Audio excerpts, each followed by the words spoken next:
Welcome to Fishing with Gussy. Today we're stepping out of the boat and onto the ice. My buddy Sean Lougheed's with me, and we're going out to catch dinner. It's a beautiful December afternoon, and we're chasing walleyes. Oh! You get that?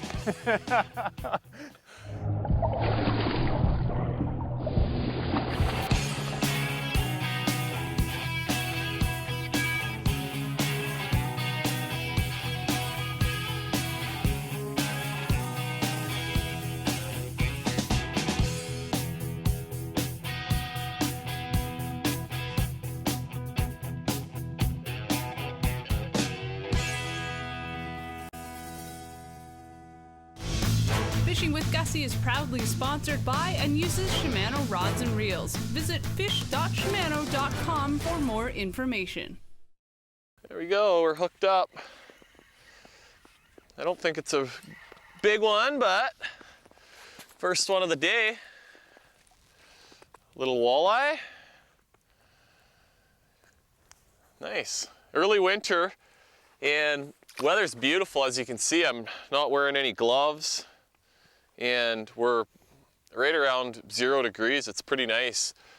So my buddy Sean Lougheed and I are out fishing, and we're gonna see if we can catch some walleyes for dinner this evening. We got a couple hours, and you know, we're gonna try and catch as many as we can here. And we're gonna catch a bunch of fish. I'm not sure if we're gonna get a lot of big ones or not tonight, but we're on a spot that, you know, in the summertime, it's really good for catching numbers, and I know I've ice fished here quite a few times over the last few years, and it never lets us down. So it's, like I said, early in the season, haven't had a good feed of fish in a while since I was in the boat, and so that's the goal today, is to catch dinner. Make my wife happy.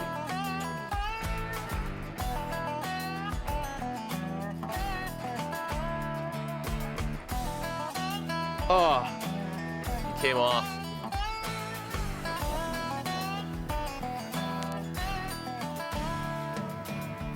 Probably should reel up and check my spoon here, because I might have got my minnow head taken off. And you definitely, oh, missed another one.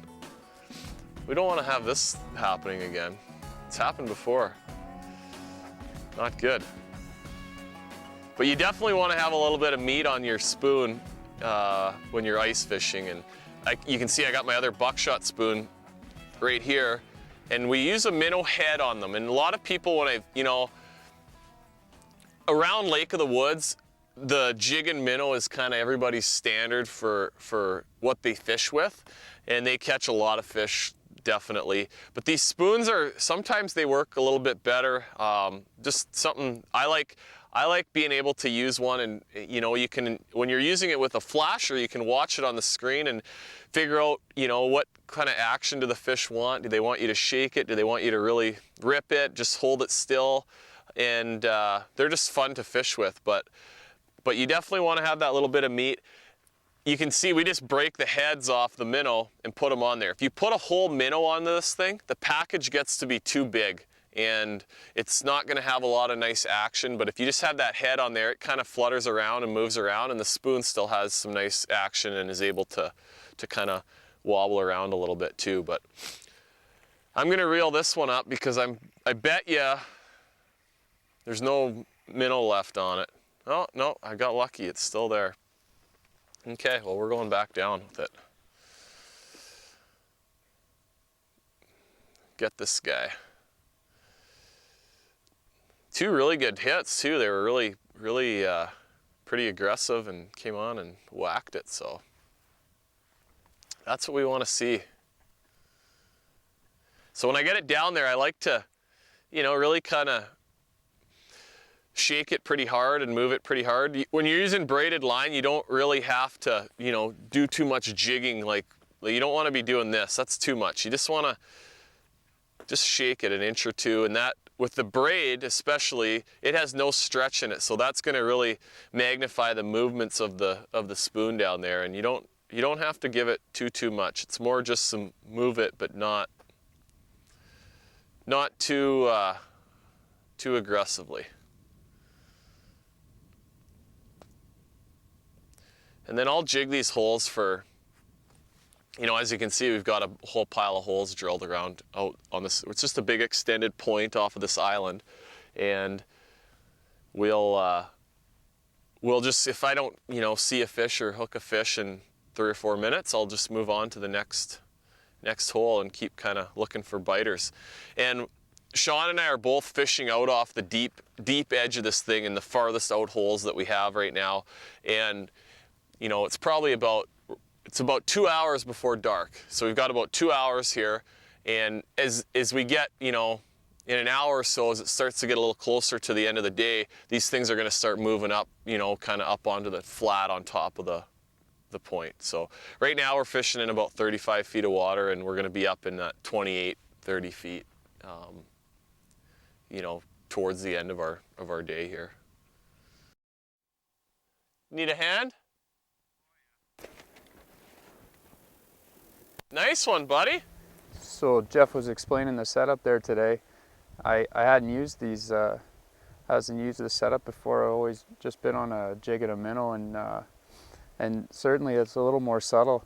You don't have to crank it at all or jig it up at all very much. It's just this, I can almost just kind of hear the bell in your mind there as you're just jigging it and seeing if you can get any attention on the bottom, but it's a real subtle kind of gesture. It isn't a sweeping motion at all, and once the fish is on there, you've got it. It's hardly set the hook at all because he's got it and you're reeling in real quick. So it's kind of interesting, kind of a different setup.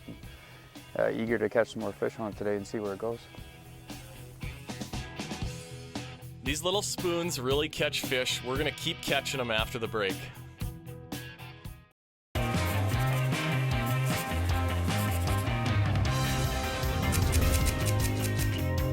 When it comes to choosing your locations out here, we're fishing on Lake of the Woods today, and obviously the lake has 14,000 islands, so there's no shortage of structure and places to fish. But when you're looking for a spot, and if you fished out here, we all have our favorite humps and points, but I like to find those big, you know, places that have flats on them. It's good to be really close to that deep water, the 40 to 60 or deeper.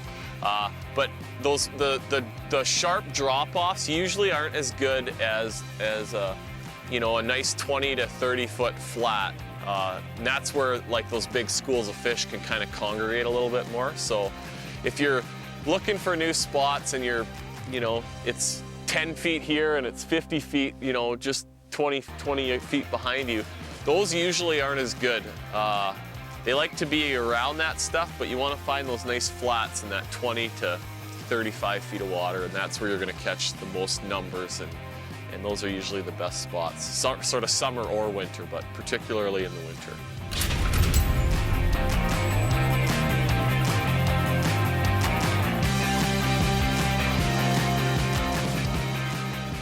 You can see my little float for my transducer.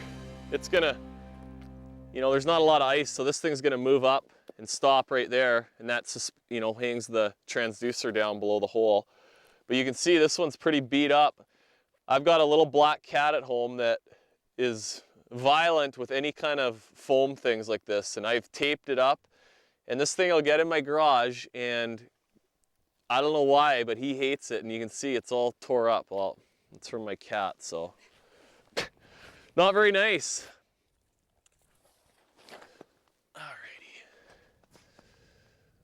Oh, it looks like there's one down there waiting for me. That's always good when you pull up to a fresh hole and there's a fish mark down there.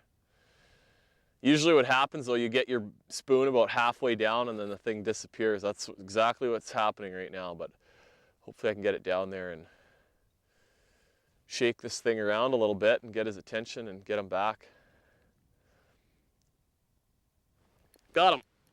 I don't think it's a big one, but we got a fish on. There's another one down there too, so that's good. Might have found a hot little hole here. Oh. So a little bit small, not quite an eater, but we're gonna get some bigger ones here as we keep catching them.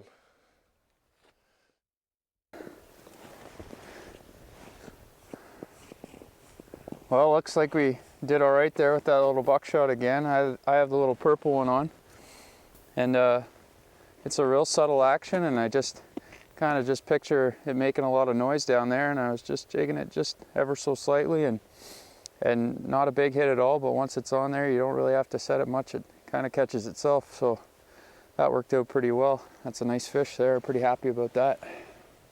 Sean's wife Erica and my wife August are best friends, so that's kind of how we got to be buddies with each other. And Sean's got a new job teaching at, where are you at? Down in North Bay. Down in North Bay. Yeah. So we're taking advantage of the fact that you're home right now, and you guys are moving away in a few days, so you're going to be kind of out of northwestern Ontario for a while, and we're going to miss you guys, but that's part of the fun of fishing. You know, we can all get out and do stuff like this, and it's I fun. don't think we've missed well, we've been living here for a few years now, and maybe the 6 or 7 years before that, my first time on Lake of the Woods, it was Jeff that showed me the lake. I had never met him before, and it was obviously the connection between Erica and August is pretty strong, and we had a great day that day too. Yeah. So it's kind of Christmas in Kenora never fails. You end up doing kind of this. I think we're gonna get one right now. There you go. There we go. Taught you too much, I guess. You're catching more than me. No, that's good. Hey, just a Cool. little one. Little guy. We're getting some action. I'm gonna go get reloaded and keep catching them, buddy. All right. It's tough to beat these kinds of days. The weather's nice, the fish are biting, and we're gonna have a good dinner. We're gonna keep catching them after the break. Tech Tips is brought to you by Northland Fishing Tackle, made by fishermen for fishermen. So for people that haven't, or don't understand how to use one of these flashers, basically you got a round screen here, and it's numbered, telling you how deep the water is. So right here we're in 40 feet of water right here. So that's the bottom. This is the entire water column, this clear part right here. This is all just disregard that half of the screen. There's down near the bottom, this is my jig, my spoon. So watch, when I lift it up, there it goes up. And this thing just is sending a sonar signal down, and if something else comes on, like right here, that's a small fish, I know something's there. And so now the game is on. I always like to keep my bait above the fish a little bit, make him come up for it. He's really close to it. And try and trick him to bite. So that one, there, he's gone. I had a looker, but I got denied. But they're really, really awesome, and they will help you catch more fish, and they make it fun to come out. I've had Sean's little guy out here fishing not too long ago, and how old is River? 7? Just turned 7, never used one of these before, and within 2 minutes of helping him, telling him what the screen is telling you, he had it all figured out, and he was marking fish the whole afternoon and catching them all on his own. It was pretty neat. So they look sort of complicated, but they're really not. Tech Tips is brought to you by Northland Fishing Tackle, made by fishermen for fishermen. I just started reeling up really quick, and a fish came charging up off the bottom. I was like halfway up by the time I I'm gonna catch him though. He's down there. He took a run at it. Here he comes again. I like to kind of keep it above him, make him swim for it and come and get it. That's a little bit of a nicer one, I think. Probably gonna be a tasty little critter. I love ice fishing for walleyes, and when they're biting like this, and these certainly aren't big fish we're catching here right now today, but they are good eaters. That's perfect. I probably cooked 500 shore lunches in my life, probably more than that really, and the first piece of fish everybody grabs is always that little crispy one. Sean's hooked up over here.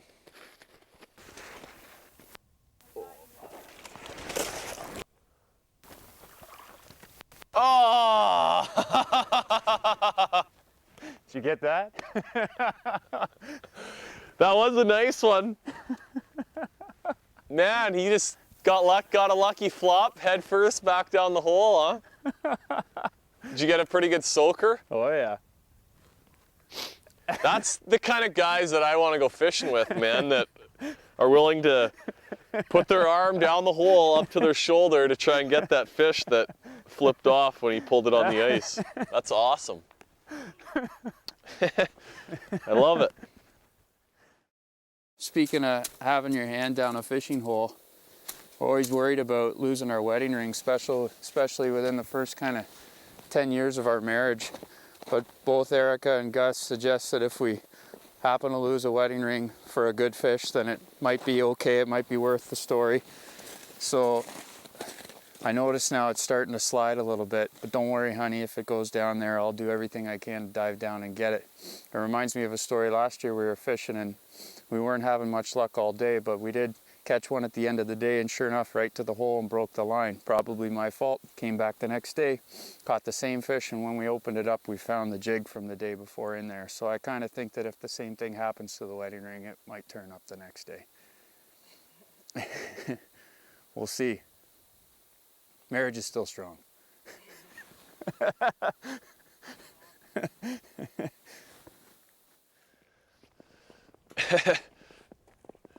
That right there is a jumbo perch. That's awesome. You know, growing up in Kenora, and this is funny, and people that live in northwestern Ontario are gonna understand what I'm talking about here, but when I was a kid growing up, you would not get caught dead with one of these in your boat or in your live well or in your bucket out ice fishing. It was just, you know, people didn't eat perch, and there's so many walleyes, and walleyes are so good and so easy. But across North America and across the ice belt, places where people can ice fish, perch are one of the species probably most targeted more than anything, and certainly more than walleyes across the board outside of our area.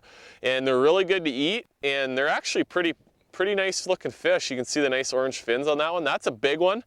Definitely going to be keeping that, and that's going to be awesome for dinner. So that's a cool little bonus, and you catch quite a few of those out here at times on Lake of the Woods. So if you get those nice big jumbos like that, those are good for dinner. We're gonna keep catching as many fish as we can. We'll be right back after this. Oh yeah, Hey, buddy. look at that.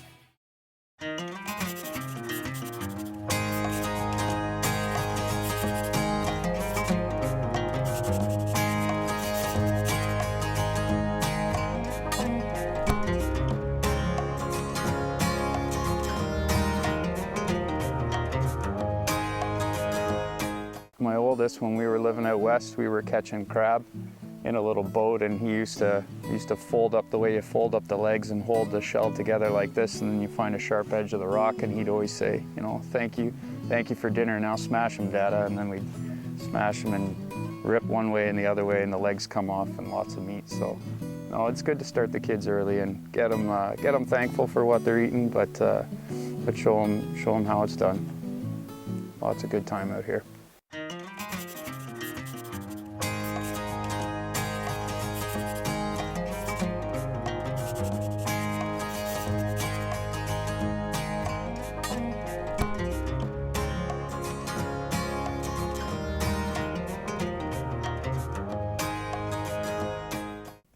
There we go.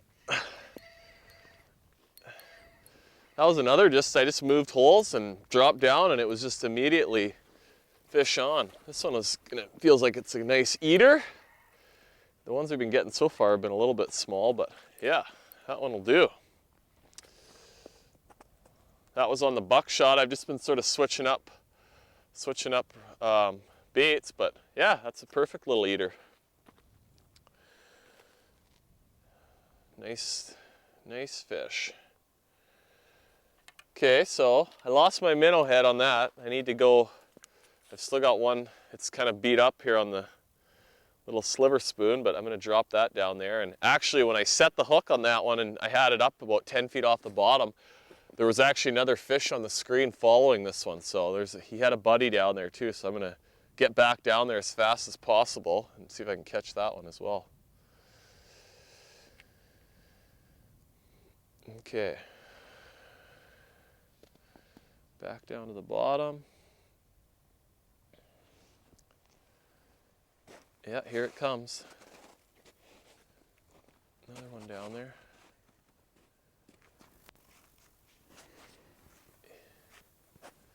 He's kind of a little bit more finicky.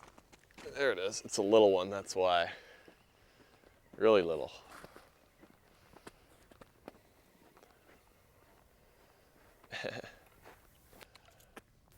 Looks like a minnow. That's all right. There's lots of fish in here at least.